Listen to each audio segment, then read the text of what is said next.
All right, I'll be streaming this live on YouTube as well. Okay. For anybody that wasn't able to join.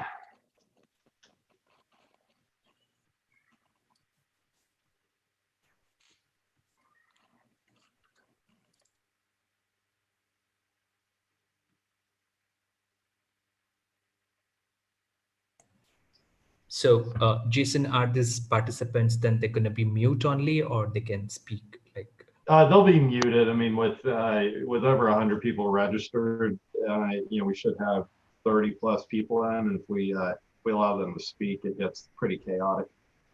God. And this is streaming live on YouTube. I could definitely see. So, yeah, that's interesting. We should definitely say that.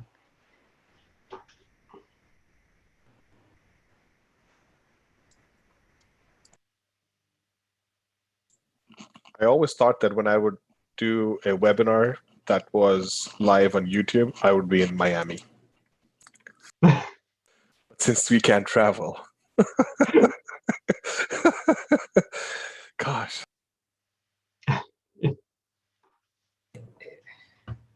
Yeah. You just need to change the background. I know. Oh, talking about not being able to see the video feed. I think the first one that I turned the camera on after COVID hit, where I was doing everything from home, I had been playing around with the Zoom backgrounds, and my family was obsessed, like everybody at the time, with Tiger King. So I had loaded in the Tiger King background, and went to launch the webinar, and I couldn't see the video feed, so I had no idea the Tiger King background was up. And I did the entire webinar with Tiger King background. That's funny. That was also live on YouTube? No, that was before we started doing them live on YouTube. But yeah, that was interesting. Because of course I have that's actually my wall behind me. That's not a Zoom background. The previous owners of my house were big gamblers apparently. So they flew somebody out to paint that Vegas scene on the wall, actually from Vegas. And so when somebody said something about the background, I just assumed they were talking about the wall behind me and not the Tiger King background that I was rolling with. That's funny. Well, that may be the story of the year. Oh, I'm sure there's better than that, but it well, was up. If you have a picture of it, that definitely will qualify for it. Well, unfortunately, when we recorded the webinar, it did not record the video feed. So, fortunately or unfortunately, I'm not sure which. There is no actual documented evidence of this. You know what happens when these things, when you take pictures of these things, right? They show up in SKOs. One of my favorites was when I was at Cirrus. We had one of our reps that was at an event, and they had a music booth where you could you come get dressed up and do like and they would videotape you doing a music act, and he came up on the spot. I had no idea he had this talent with a Salesforce rap, and sent that back to me. He was like, "This just happened," and so I dropped that into everybody's email signature for a little while. It sort of went viral. That was a fun one. Okay. All right, guys, we're going to give it just a couple of minutes for everybody to trickle in, and then we'll get going. So maybe we want to ask the attendees if they've got some experience while we got a minute to go for. So something like this where they were using some hilarious background and had a story to share. Maybe we can start with that. Maybe somebody wants to give a shot for a quick 10 seconds. Sure. Do you want to pop that in the chat? I just did. Oh, you did? Oh, yeah. You did. Okay.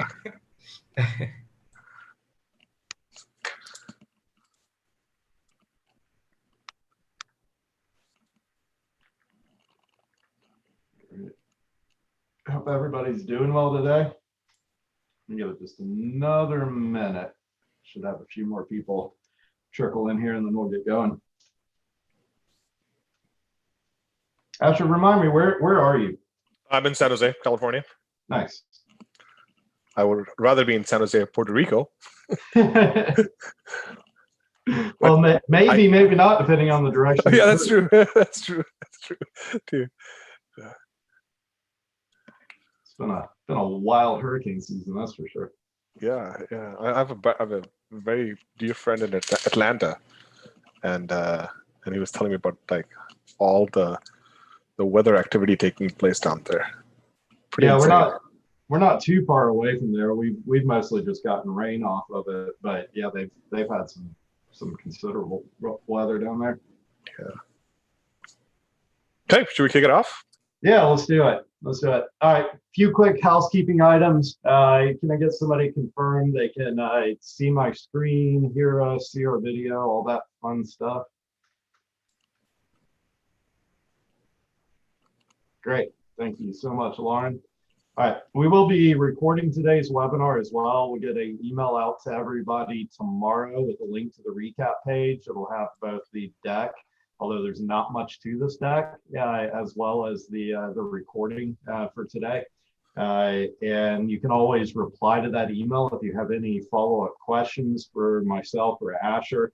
Anything else we can help you out with, that'll be an email address we'll be monitoring, and you can just reply to that if there's anything that you didn't get a chance to ask or want to follow up on. All right, let's kick this thing off. Thanks everybody for joining us today. You're here with Sales Intel and Demand Matrix, and we're presenting on the journey to success, how to build a winning strategy with data and insights. All right. You have with you today, my name is Jason Hubbard. I'm Vice President of Partnerships and Alliances here at Sales Intel. And we have Asher Matthew here with us, who's Vice President of Revenue and Operations. Welcome, Asher. Hey, thank you so much. Thanks for having me over. Yeah. So, like I said, there's not much to this deck. In fact, there's really only one slide. So we're going to keep this extremely conversational, which is my favorite kind of webinar to do. So always exciting to have somebody else who's an industry expert here with me, Asher. You were telling me yesterday, one of the things you like to have people do is take a screenshot of this and share it, see if they can get feedback or conversation going. Can you share with them what you guys have done in the past around that? Yeah, totally. And just before I kick this thing off, a little bit about me. I've been in the data industry specifically for over a year now, but I've been a fan of data for a very long time. And the way I got involved in the data space is I was at a very fast-growing startup where we used to get tons and tons and tons of lead lists, and we would just worry about like, how do we get them routed to the right people and actioned. And then when I joined another company which worked on specifically lead routing, and there I figured out that it actually wasn't the routing that was the problem. I mean, routing is a problem, but if you sent the right data in, it would get routed to the right people automatically, but making sense of the data was still a problem. And so that's how I landed here at Demand Matrix. And for the last year or so, I've been working with companies of all sizes, from like the very largest of largest companies to early stage startups. We ourselves are in our humble beginnings, and I've been consuming a whole bunch of information on the use of data, the misnomers around data, the investment ties, what to watch out for, like all of that stuff. And so I'm excited to bring this conversation to you guys, because I could give you like 50 slides, or we could have a great conversation about like what we're seeing in the marketplace. And I would highly encourage you guys to put your questions in the chat section of this of Zoom. And we have Ajit, who runs marketing for Demand Matrix, who's probably going to share some jokes with us. If you don't like the joke, please say that you don't like it. We'll do a better job next time too. But our data really does do justice. So I wanted to just give a little bit of a background to who I am and how I got to where I'm at today, and I'm blessed to be able to share this information with you. I like to ask everybody to take a screenshot of the screen, like literally where we have, because to me, content should be ungated. It should be available for everybody. And I created this diagram after learning about the different types of data that exists in organizations, and it manifests itself in different shapes. Sometimes you can get it through tools, sometimes you can get it through lead lists, sometimes you could get it through data vendors or data partners, sometimes you could get it through your agency, but there is a data stack that exists in organizations. But I put this together. I would love for you to take screenshots of it, print it out, take notes on it, and if you have recommendations of how we can make this view better, drop us a note. Perfect. Perfect. All right, so we'll like I said, we'll keep it pretty conversational. You know, we've got some questions that we're gonna go back and forth on. Like Asher mentioned, please drop any questions, any comments, anything like that as you have them in here. You know, given how informal the conversation this will be, we'll try and grab some of those in real time. And then if we don't get to those, then we'll leave aside a few minutes here at the end to be able to do dedicated Q&A. So Asher, I'm curious. I mean, obviously this year has been fairly chaotic for a lot of people. There's been a lot of shifting strategies, ways to try and deal with all of the stuff that's been going on. As we're finishing out the year and starting to turn to and look to 2021, what do you see as some of the leading or defining strategies for success going into next year for sales and marketing in particular? Yeah, I'll give the data view in it because I believe there's a lot of different, like, let's call it technology or platform views from a sales tech stack and a MarTech stack view. Obviously, we're in the season right now where people have figured out how to deal with the pandemic, and now they're looking at the new markets that have been generated, or how do they take advantage of the situation that's in front of us. And based on that, they're budgeting.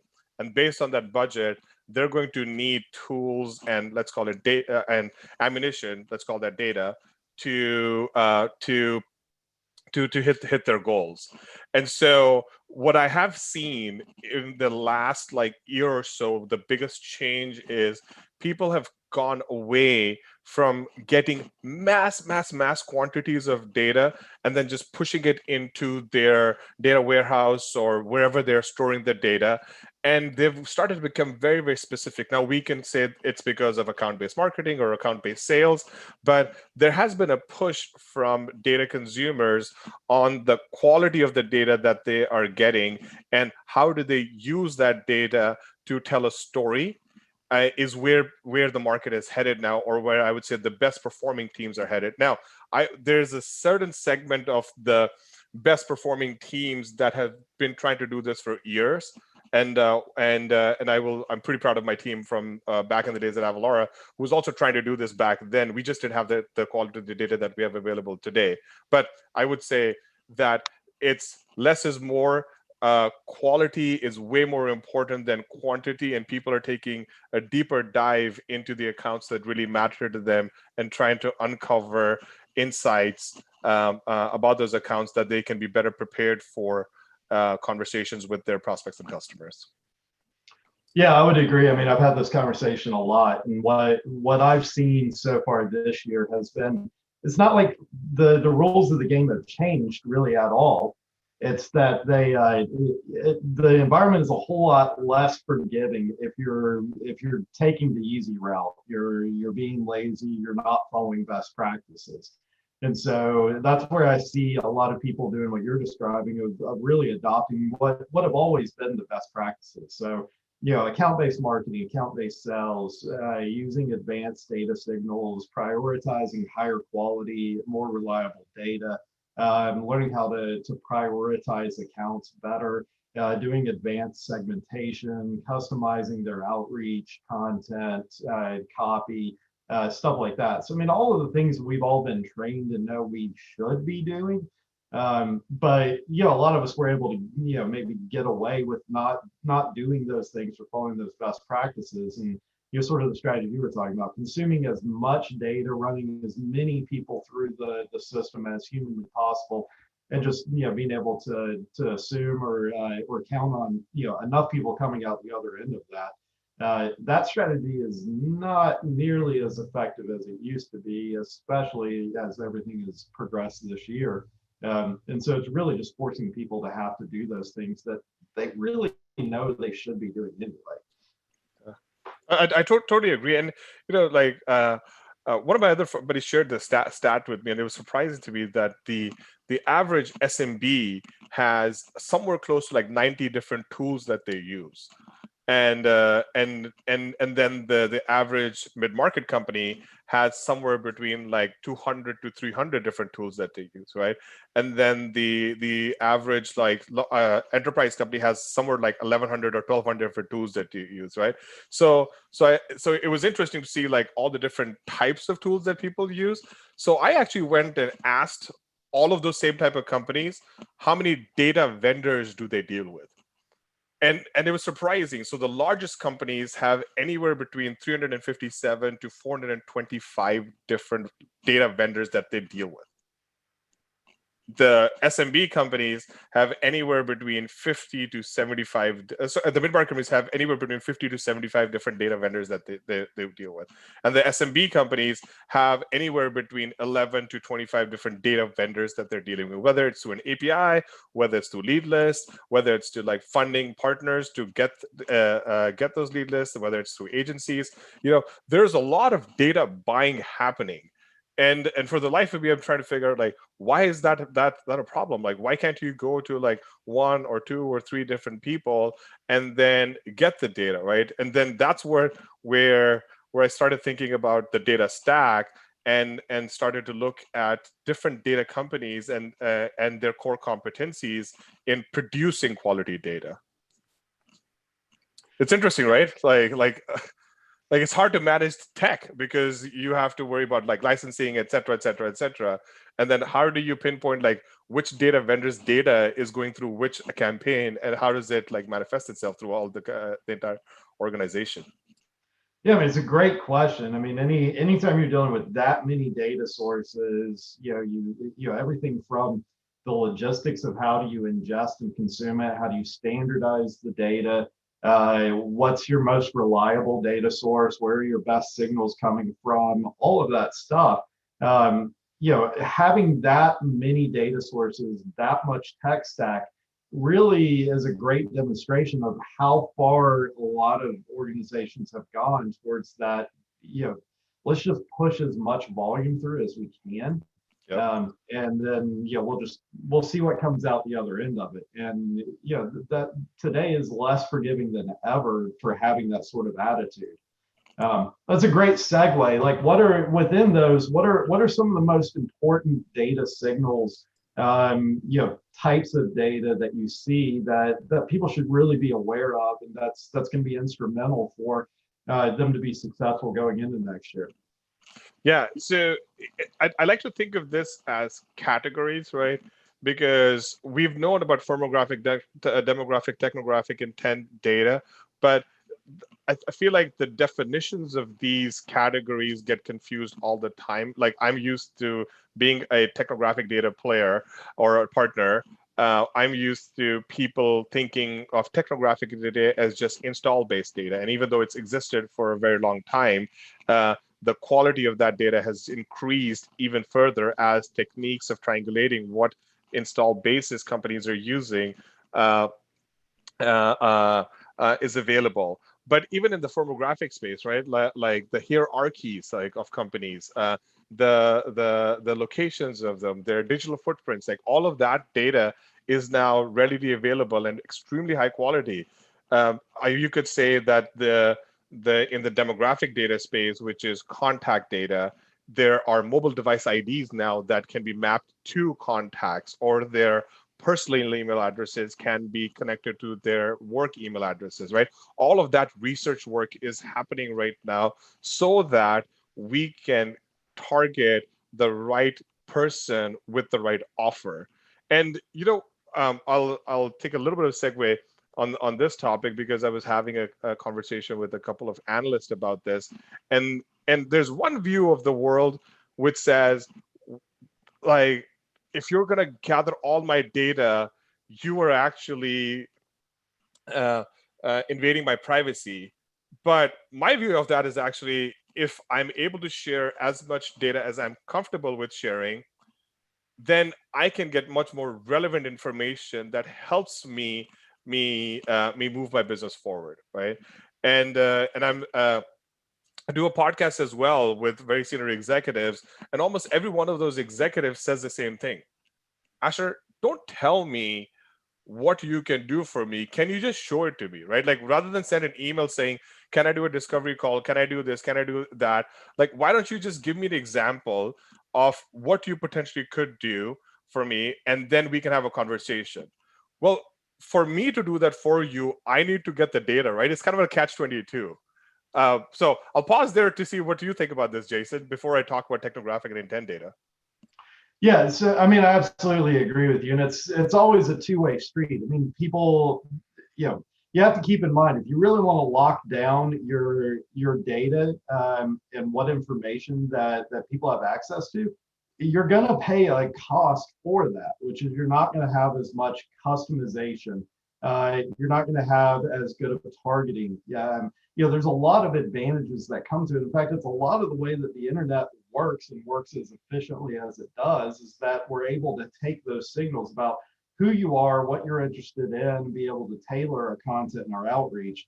But the caveat to that on the side of the vendors is you better well do that type of work to make it worthwhile. It goes back to the just consuming lots and lots of data and then pushing lots of content, lots of emails, lots of phone calls out and doing it indiscriminately.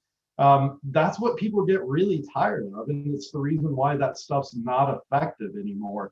And the reason why you really need to dig in and have this type of information, this type of direction so that you can customize it. You know what somebody's hot buttons are, you can know what their needs are. You know what industry they're in, what their persona is, what their pain points are. You can really tailor your content, your outreach around that. Now, the dirty secret to that is that's not easy to do. There's a good reason why a lot of people take the easy route of just loading in as many people and spraying and hoping for the best. It takes time, it takes effort to do the research, to build your ICP profile, to do your segmentation, to go figure out what the pain points are, look at what's going on in that industry or that company specifically, build out the content around those things that you've identified. There's a lot of work that goes into that, but at the end of the day, the results more than justify that amount of work. I totally agree. I mean, I even heard there's like 1 to 1 ABM, 1 to few ABM, and 1 to many ABM. And I just thought that's just marketing, because that's what we were doing before. So okay, let's move into the other half of the slide. So technographic data, just from a definition perspective, and I had our data scientists like educate me on this, but technographic data is anything related to the technology footprint of a company. And there's many different types of technographic data out there. Install base just happens to be one of them. And I always tell my my friends from back in the day that of all the startups that I was a part of, if we had high quality technographic data, not just install based data, we would have built those companies much faster, because the tech stack footprint allows us to start the conversation, but understanding what projects those companies are using, what skill sets they are either hiring for or they're deprecating, what type of money people are spending on certain technology, what's my share of wallet that's available, if I have partnerships, or if the people that I want to target have partnerships, are there truly partnerships where people, those partners have invested in enabling skill sets or creating practices around that technology, or is it just a sales and marketing partnership? Because the narrative of how I'm going to speak to those prospects changes based on that data. But all of this rich data exists today. Some of it is much further in its evolution than the other. Like, I'll give you an example. Base, like large quantity install base data is readily available, You can get it from anywhere. There's a lot of out of the box shops out there. But highly accurate install based data where a $10 million deal is at stake, you need to know the footprint. For that, you have to go to custom shops, right? We just happen to be one of them, but that's the level of difference that we have today. I fully expect that the market will move, or the customers will push the vendors to move to a place where all of this stuff can be done at scale. But that's the reality of where we are today.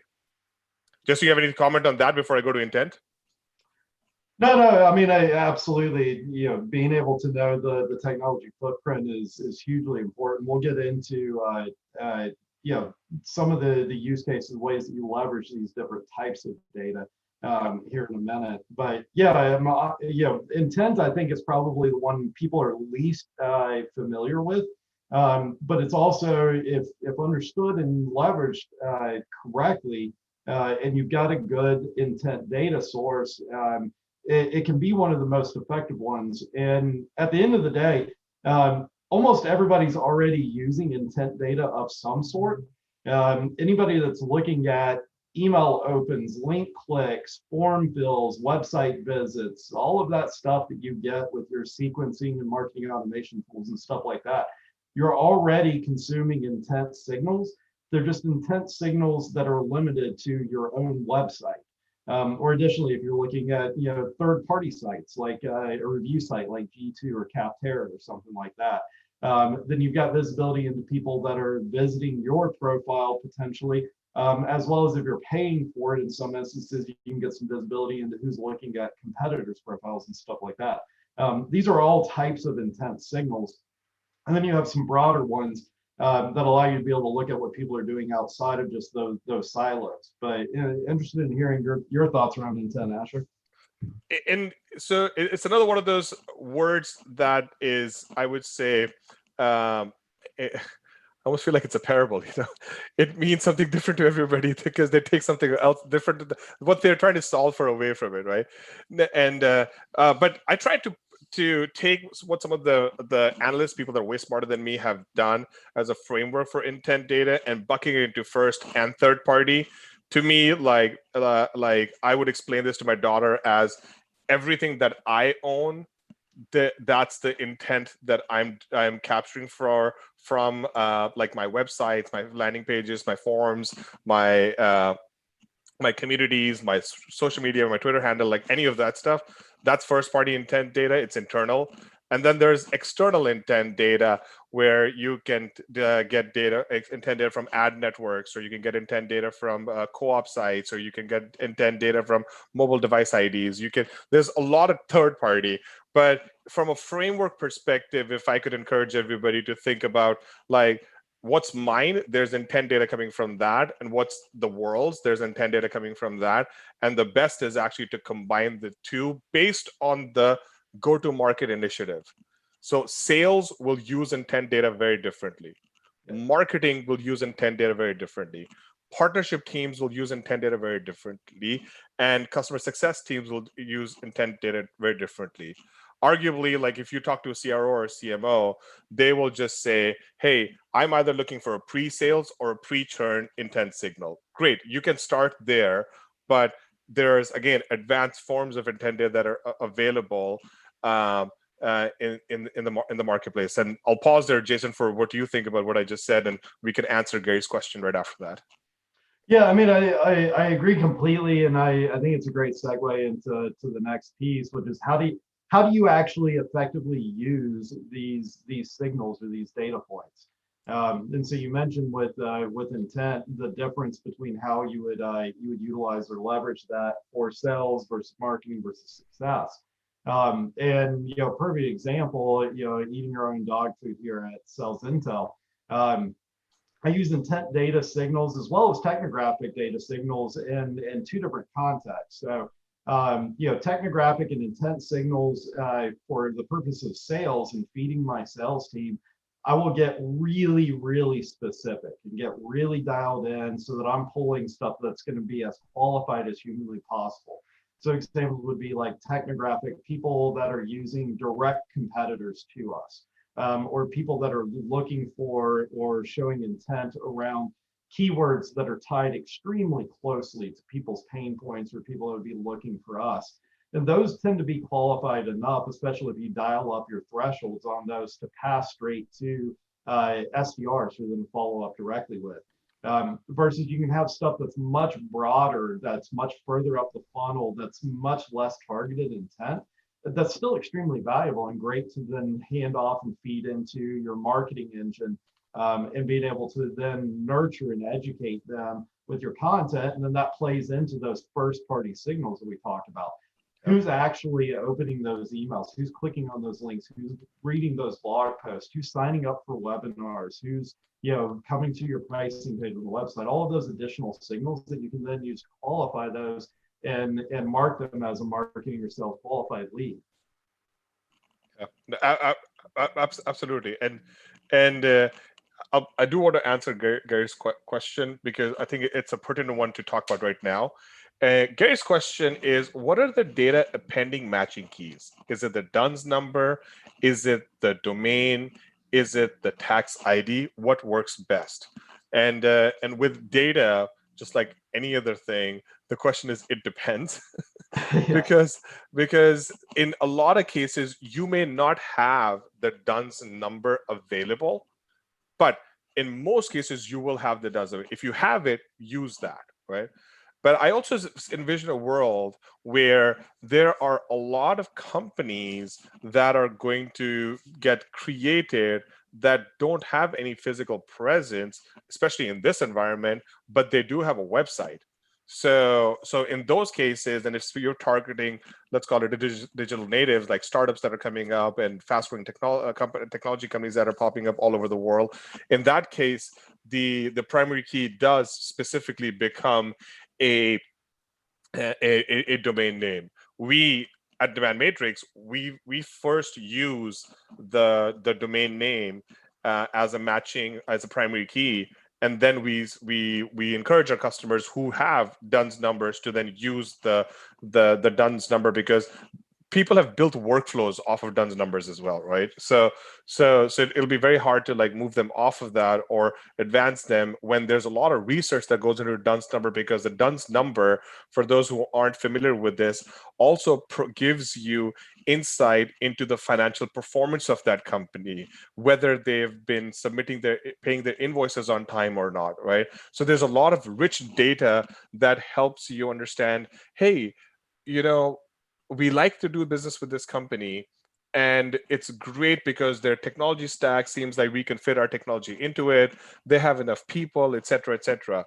But not many companies actually think about, when I did go and do business with this company, what is their track record of paying invoices on time? Because that's a cash flow thing, right? So that's what I was saying, Jason, like as we're talking about the different use cases in the customer success world, you could potentially use the intent signal to determine, hey, are these people going to move off of my platform or not, or what's actually happening? But there's also other data, which is basically financial reporting data, that allows you to understand, hey, why is this person going to move off? Did they have a cash crunch? Or have they already started to pay their invoices? Are they taking much longer to pay their invoices than they were before, right? All of these trends, I feel like they need to go into the equation. And that's why I say the B2B data stack is huge. We're just like at the surface of exploring, because the technology is getting better to give us even that baseline data at a much accurate level. Well, we're running out of time here a little bit, so I can hang around for a little bit longer. If anybody has questions for us, go ahead and pop those in, and we'll make sure to get to any of those. In the time that we have left, Asher, share with us if you had one pro tip as far as how best to leverage these types of data signals and stuff like that. What would you share? Man, that's really, really tough, right? But I will share this pro tip, especially for people where people are available in the cycle today, because everybody's thinking about how am I going to make my number next year? right? Because that's going to be a very pertinent conversation if it isn't already happening today, right? There's two things you can do. You can take advantage of lookalike modeling, and there's very specific lookalike modeling available in the marketplace today against all of these criteria, right? You could do revenue-based lookalike modeling. How many companies are out there that follow the same revenue band? You could do persona or title-based lookalike modeling. You could do tech stack-based lookalike modeling. You could do intent signal-based lookalike modeling. There's a lot of rich lookalike modeling now available in the marketplace. And it's okay if you don't have a data science team, because any one of the data vendors can help you with it today, right? That would be one pro tip. And then the second pro tip would be, as you go through this, really verify whether the data provider that you are getting the data from is really generating that data or not, right? Because it's important for you to know that, because you're going to have arguably questions around the data, and you want to know, or at least you want to have the comfort that when you do have those questions, because your sales teams and your marketing teams are going to ask you the questions about it, that you can get an answer ASAP. So those are, I think, two tips that you can use pretty effectively in the marketplace today to help you gear up for 2021. Perfect. All right. Well, we're a couple of minutes over. I don't see any additional questions coming through. So, Asha, let's go ahead and wrap it up, man. I really appreciate you coming on. This has been a great time here. Whenever we share the recap, we'll have you'll have the deck here. You've got both of our email addresses on here. You can also reply to the email that's going to have the link to the recap. Any last parting thoughts, Asha? Nope. Good luck and rock on with quality data. Awesome. All right. Thanks so much, everybody, for joining us. Thanks, Asha. It's been great. Thanks for having me over.